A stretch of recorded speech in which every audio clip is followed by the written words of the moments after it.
E para comentar este tema, vamos falar com o nosso comentador residente em Estocolmo, da Suécia, Wellington Calazans.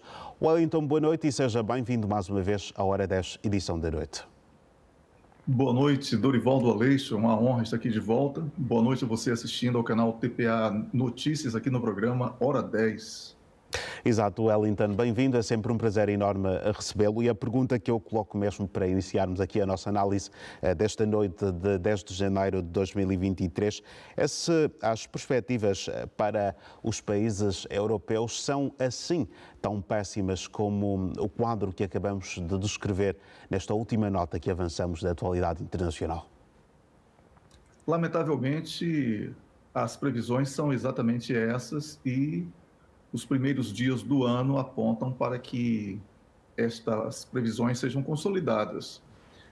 O Serviço de Inteligência da França, por exemplo, já tem informações de que terá que trabalhar muito duramente com as polícias e forças de segurança para que a fúria dos cidadãos seja contida.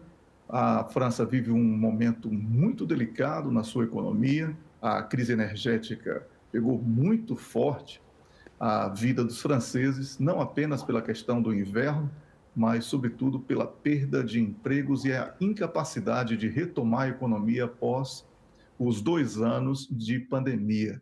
E agravado todo o cenário a partir do conflito entre a NATO e a Rússia em solo ucraniano, que tem feito com que esses países membros da NATO vivam realmente previsões pessimistas sendo confirmadas todos os dias, Dorivaldo. Então, para que você tenha uma ideia, essas previsões que apontam para uma estagnação econômica, no mundo, o crescimento global deve desacelerar e a recessão este ano é uma realidade, segundo o Banco Mundial. Ou seja, para que os países europeus possam retomar as economias, o mundo necessariamente precisaria estar com a economia aquecida.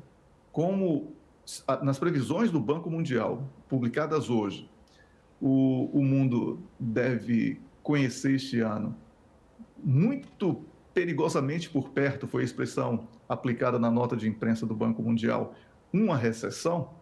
Então, essa desaceleração acentuada e duradoura que está sendo prevista, ela reduziu o crescimento mundial para 1,7%, cerca da metade da taxa prevista anteriormente.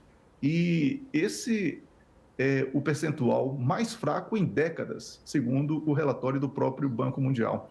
Então, Dorivaldo, não há como fazer uma perspectiva positiva quando o continente europeu, especialmente os países ocidentais e aqueles ligados à NATO, estão tentando acelerar um processo utópico de transição energética, porque não há condição de, do dia para a noite, simplesmente abrir mão dos combustíveis fósseis e apostar tudo na energia limpa ou em outros fornecedores, porque isso somente encarece todo o processo e faz com que a energia fique muito mais cara, em primeiro lugar, e ainda assim o volume de fornecimento seja infinitamente inferior ao do cenário anterior a essa crise vivida na Ucrânia.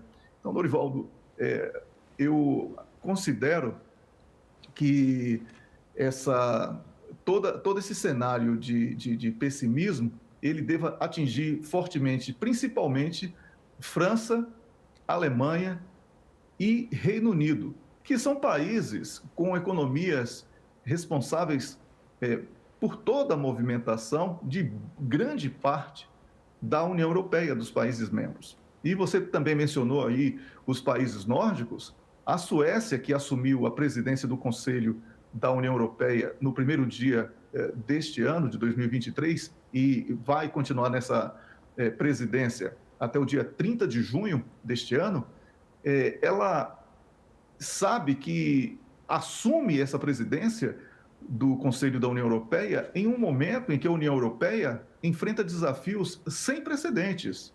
Uma Europa mais verde, que foi tão sonhada e está nos planos dos suecos para esta gestão de 6 meses, ela não será capaz de ser realizada.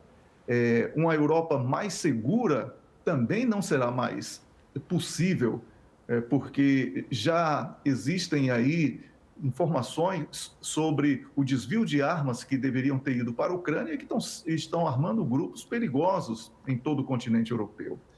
E também a questão de uma Europa mais livre é bastante mentiroso também, porque existe censura na imprensa, existe censura na expressão, as pessoas aqui estão praticando autocensura com medo da reação social e também até mesmo algumas comunicações do governo, elas apontam para uma espécie de censura, quando você não pode comentar aquilo que vê sobre movimentação militar, porque eles consideram que isso pode ser informação importante.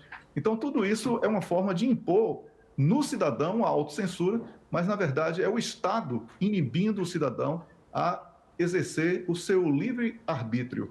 E isso tudo que é cobrado dos outros países, Dorival, lamentavelmente tem sido praticado aqui na Europa. Wellington, a Alemanha é neste momento tida como a maior economia da Europa. Além da energética, que crise é que o país poderá ressentir com maior incidência durante este ano?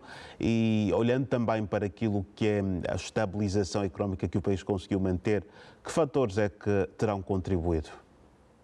Olha, todos nós conhecemos a Alemanha como o motor da União Europeia. Então, se a indústria alemã ela perde a competitividade, toda a Europa, toda a União Europeia está sob ameaça, inclusive da existência. É bom que se diga isso. Então, Dorivaldo, quando o país vive uma crise energética e sabe que não terá condição de, através das reservas que conseguiu fazer com combustíveis russos, essa reserva não irá durar por mais que alguns meses, o país não tem perspectiva de manutenção dos empregos, manutenção das empresas, e um país com uma massa de desempregados, com uma massa de empresas falidas, dificilmente terá condição de reagir a toda essa situação. E o que é mais grave, Dorivaldo, é que os governos, de uma maneira estranha, eles acabam por incentivar essa retração econômica para evitar que o consumo de energia aumente. Ou seja, não pode acelerar o crescimento porque não dispõe de recursos para isso. Então, não tem como ver uma perspectiva positiva para países vivendo esse tipo de ameaça. E essa crise energética, ela já é uma realidade e, pelos prognósticos publicados pela imprensa especializada, especialmente em economia, dificilmente ela vai acabar num curto prazo.